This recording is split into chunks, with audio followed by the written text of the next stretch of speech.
After 2 months of hard work, the destroyed church has been completely rebuilt. The congregation returns for their first worship service in the new structure.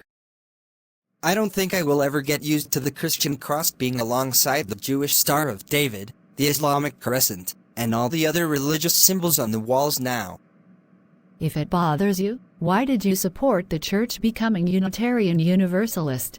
Because I grew up in the church and saw that under Reverend Dave Owen, more and more young people were leaving the church. I asked one of them why he left and he said, "That preacher is a liar and a bigot." I know better than to be anything like him. The access to the internet with its vast amounts of information has destroyed the credibility of religions like mine.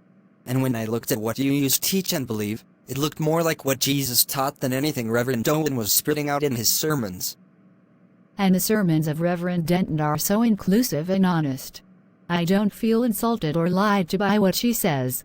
I have been having my daughter invite all her friends in school to attend the services here. Look at all the people here now. I'm actually so glad to be back here. I never thought I'd miss going to church, but I feel at peace here. Me too, Debbie. And I love that we can be here together.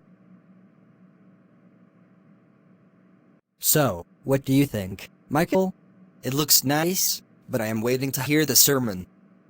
Welcome, everyone, to this Unitarian Universalist Church.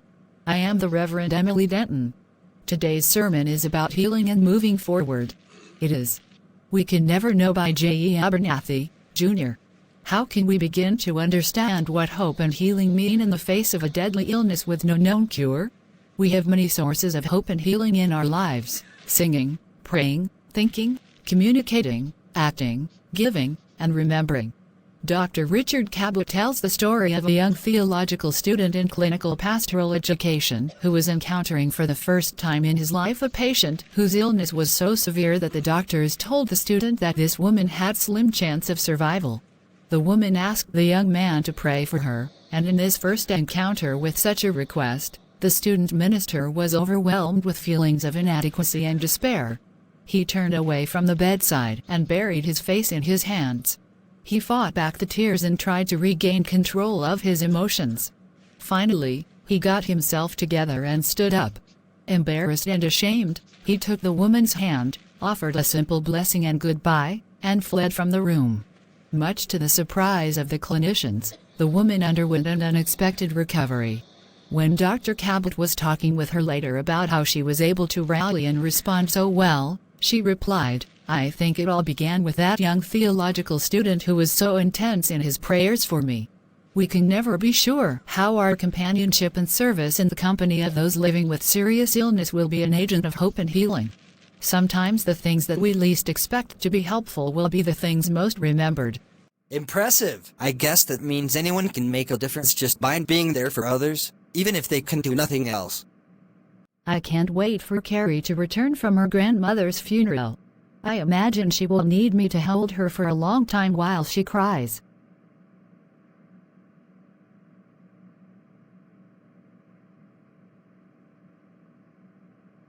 Thanks so much for coming over. Without you, my heart feels empty. Debbie, sooner or later you should decide who you want to settle down with permanently, me or Laura. The more I am with you, the more I feel like I want to spend the rest of my life with you. That no one else could ever take your place because of all we have already been through together. I understand that. But dumping Laura seems so unfair, since she hasn't hurt me since we started dating. It's not about her hurting you. It's just deciding who you can see yourself with as an adult. Who would you actually grow old with? Who would you want to raise a family with? And for me, all those questions are only answered with you. I love you too much to turn away from you, ever. Well, we are not adults yet, neither of us are pregnant, and there is no guarantee that either of us will grow old. So we have time to explore our options. Maybe a year from now you will feel differently.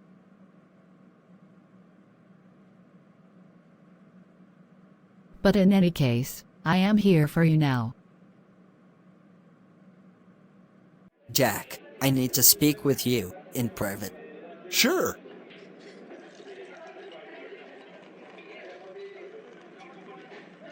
So, what's going on? I just noticed a cop car with 2 patrol officers sitting in the club's parking lot. My guess is they are looking for an excuse to come in here and arrest you or club patrons for possessing drugs. So if you are dealing here, you must stop now. We don't want to give the cops any excuse to make arrests here. It's bad for business. I understand that. It just seems so hypocritical for cops to be busting us for selling certain substances like cocaine or pot when we already have other substances that are also dangerous, but perfectly legal like alcohol or tobacco. Those who run our government say they believe in a free market, but their so-called war on drugs show them to be liars. Everything you say is true, but we just need to work within the system as it is now. It's just frustrating because if I don't deal drugs to the clubbers, someone else will, and I and this club will make less money.